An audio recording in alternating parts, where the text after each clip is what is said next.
Okay, here we are. Start of another hardscape project. We got a little bit of a head start before I started filming.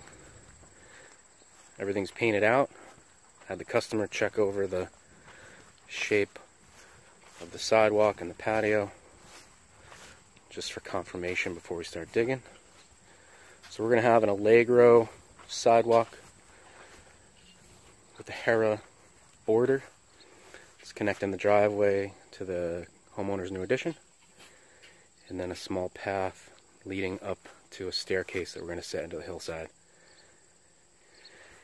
And then on the other side here, we're going to be putting in a blue 60 patio with, again, the Hera border.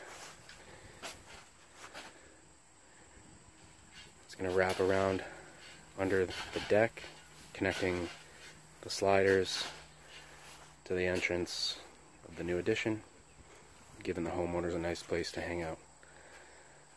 So this is day one. Probably going to be like a 6-7 day project. And stay tuned for the updates.